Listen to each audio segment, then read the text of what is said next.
Well, alright, welcome back to episode 731 of the merciless, insatiable destroyer of worlds that is my wish list. And today we got a whole bunch of more upcoming indie games, starting off with Ringwyrm. This retro low-poly shooter is going for an interconnected world focused on exploration and survival elements like, avoiding diseases from the twisted monstrosities you'll be fighting here. And I can already feel the filth all over my screen. It has a certain type of atmosphere. It kind of reminds me of the whole Soulsborne trope of pick a time period and just add dark fantasy to it. In Ringwyrm's case, we're getting the dark fantasy version of the Cold War era or some shit. This is coming from the same developer that brought us Morta, and if you were really big into Doom mods, you'll probably remember Scumhead for the Shrine games, at least Shrine 2. And I just think it's awesome seeing another veteran Doom modder break out into the indie space. If you haven't tried Morta yet, you should definitely check that out too. Especially the Shrine games and Lycanthorn. Those games are definitely worth a try, plus they're completely free and you don't have to fiddle around with GZ Doom or anything. It's just straight from their own store page on Steam.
Next up, we have Knockoff, and if you ever wondered what it would be like to relive your earliest childhood memories of smashing action figures together, take that core memory, capture it inside of a bottle, and just inject it straight into a fighting game. Because that's what Knockoff looks like, and clever wordplay too, because these action figures do look like straight up knockoffs, but the attention to detail is insane. This totally looks like what would have been chilling in my toy box when I was a kid. And I just think it's an interesting idea for a fighting game I don't think I've ever seen before.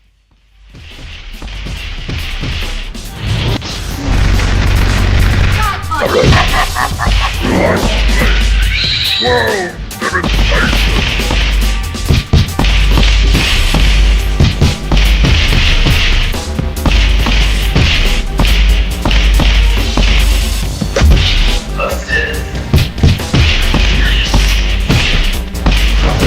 Let's go! Mighty left!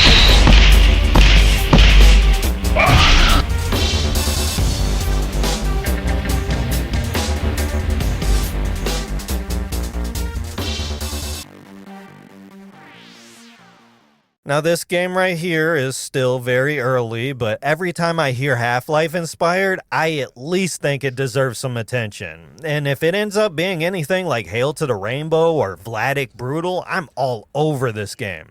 But it definitely looks like it's wearing its inspirations on its sleeves. I'm already seeing hints at puzzles, nostalgic enemy designs, and as soon as I saw what looked like one of those iconic vehicle sections, I'm not gonna lie, I got kinda excited. I mean, we're probably never going to see a Half-Life 3, which in my honest opinion, I still think would have saved the Steam machine if we would have gotten an announcement for it alongside the release of the GameCube, but anyways, check this game out, it might turn into something cool, who knows? Oh yeah, if I forgot to mention, the game is called Invariant.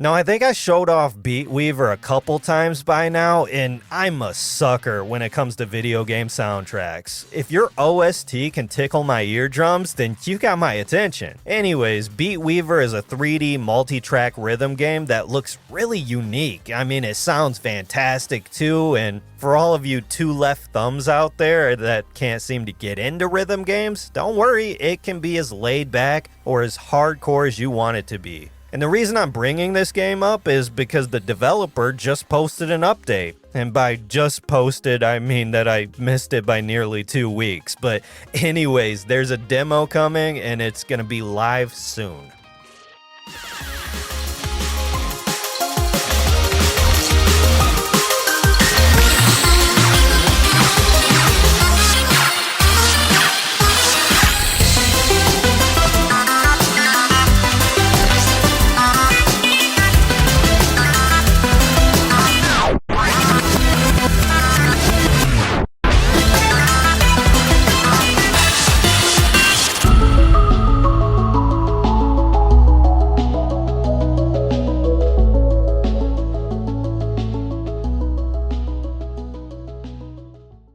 Usually I don't get into these massively multiplayer shooters anymore. I played plenty of PUBG when it first came out, and I had no real interest in games like Fortnite or Apex Legends. I would have rather seen a Titanfall 3 or, games like Warzone. I kind of just ended up becoming a single player only type of guy. But Wardogs has the potential to bring me back in, specifically because it's doing something different. It's not a battle royale, it's not an extraction shooter, it's trying to do its own thing. 100 players split across 3 teams in tactical all-out warfare, where you're actually rewarded for your teamwork. And as jaded as I am when it comes to multiplayer games, I at least have to acknowledge that this game looks interesting.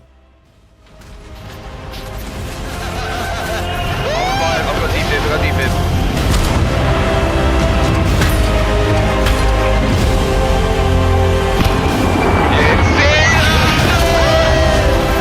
Blow it.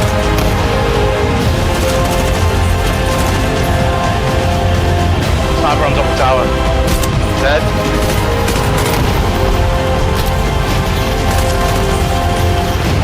Oh shit! Oh my god!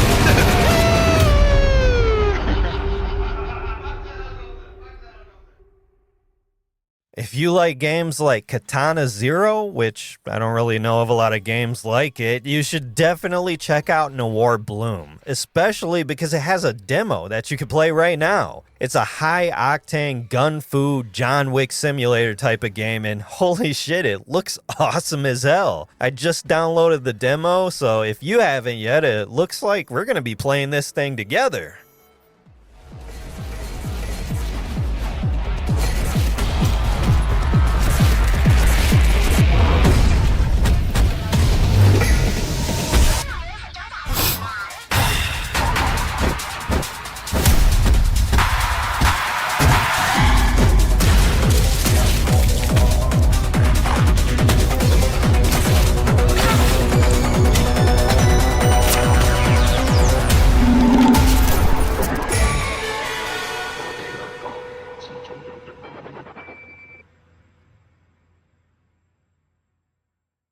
Nyra in the Garden of Moros is, you could already tell in the first few seconds what this game is. It's basically the indie version of Shadow of the Colossus, with a twist, of course. If it was just trying to be a clone, I would just play the original. So in this game, you can choose to either kill or spare these colossi monsters, and depending on your actions, it's going to determine how easy or how difficult your journey is going to be.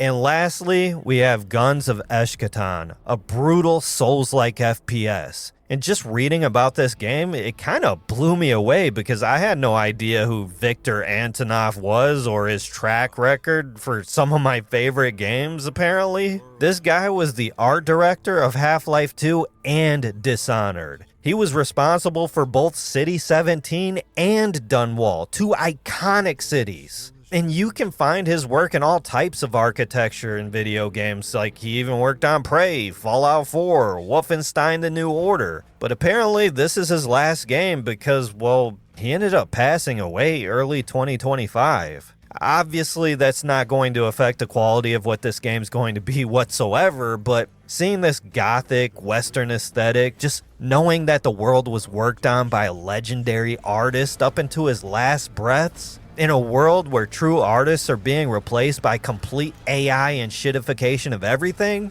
just knowing that, I mean, it carries a certain weight to it. This game looks extremely good. I already love old Western themes in games. I already love the dark, oppressive atmosphere of the Souls series. And fingers crossed that this man's legacy isn't left in the gutter with this one. We need Guns of Eschaton to be good. But that's it for me. I'll catch you in the next one. Later.